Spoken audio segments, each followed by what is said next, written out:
Assalamualaikum warahmatullahi wabarakatuh. Halo teman-teman, apa kabar hari ini? Semoga sehat ya.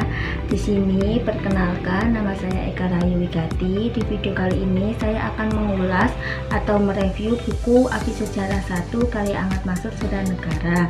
Di dalam bukunya mengungkapkan peran penting dari masa Rasulullah sampai ke para ulama dalam sejarah perjuangan Indonesia. Di dalam bukunya ini ada 4 bab. Bab pertama yaitu pengaruh kebangkitan Islam di Indonesia. Di bab pertama ini kita akan membahas sejarah kebangkitan Islam termasuk sejak masa Rasulullah sampai Khulafaur Rasyidin serta perkembangan Islam di dunia klasik seperti dinasti Umayyah, Abbasiyah, Fatimiyah, Turki Utsmani, dan dinasti Genghis Khan. Di dalam buku Api Sejarah 1 ini menekankan bahwa pengaruh kebangkitan Islam turut membentuk dinamika politik dan sosial di Nusantara melalui jalur perdagangan, pendidikan, dan dakwah. Pentingnya peran Islam dalam sejarah ditegaskan dengan adanya jejak-jejak sejarah yang menunjuk pengaruh Islam sejak abad ke-7 Masehi. Sebelum teori-teori Barat yang menyatakan Islam baru masuk pada abad ke-13 Masehi. Yang selanjutnya, bab 2, masuk dan perkembangan Islam di Nusantara Indonesia. Di bab kedua ini, kita akan membahas masuknya Islam ke Nusantara melalui berbagai jalur seperti jalur perdagangan, tasawuf, dan pernikahan.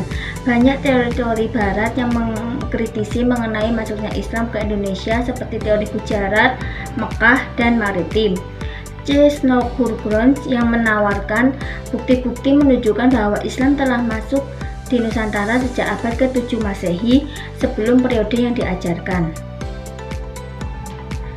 Yang selanjutnya, bab 3, peran kekuasaan politik Islam melawan imperialis Barat. Di bab ketiga ini kita akan membahas perlawanan umat Islam terhadap penjajahan Barat. Kesultanan-kesultanan Islam seperti Demak, Aceh, Cirebon, Banten, Mataram, dan juga Makassar memainkan strategi dalam perlawanan terhadap penjajahan. Perlawanan ini tidak hanya bersifat militer, tetapi juga mencakup ekonomi, pendidikan, dan sosial, termasuk juga peran ulama dan para santri dalam gerakan perlawanan di berbagai daerah. Di dalam buku Api Sejarah 1 ini dibahas berkaitan perlawanan dengan semangat nasionalisme yang dipicu oleh ajaran agama Islam. Bab terakhir atau bab 4, peran ulama dalam gerakan kebangkitan kesadaran nasional tahun 1900 sampai 1942 Masehi. Di bab terakhir buku Api Sejarah 1 ini membahas mengenai peran ulama yang menyoroti dalam membangkitkan kesadaran nasional pada periode 1900 sampai 1942 melalui pendidikan, dakwah, dan organisasi keagamaan.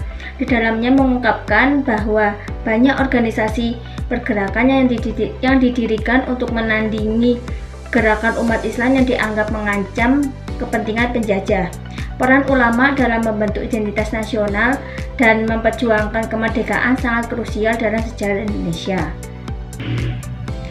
Kesimpulan dari buku Api Sejarah 1 ini, dari inti keseluruhan buku ini menekankan pentingnya peran Islam, ulama, dan pesantren dalam perjuangan bangsa Indonesia melalui pendekatan yang kritis terhadap sejarah resmi.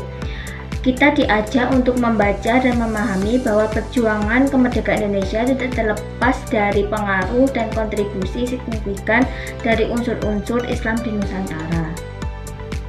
Kekurangan dan kelebihan dari buku Api Sejarah 1. Kelebihannya, 1, mudah karena ada gambar seperti peta agar bisa dipahami para pembacanya. Yang kedua, bagus dan menarik karena ada lanjutannya di buku Api Sejarah 2. Yang ketiga, bukunya tebal dan informasinya memadai. Kekurangan dari buku Api Sejarah 1, banyak tulisan-tulisan bisa membuat bosan para pembacanya. Yang kedua, kata-kata agar bisa dipahami itu harus jelas dan tepat. Yang ketiga, adanya keterbatasan sumber. Sekian video dari saya, apabila ada kurangnya mohon maaf dari saya. Sekian, wassalamualaikum warahmatullahi wabarakatuh.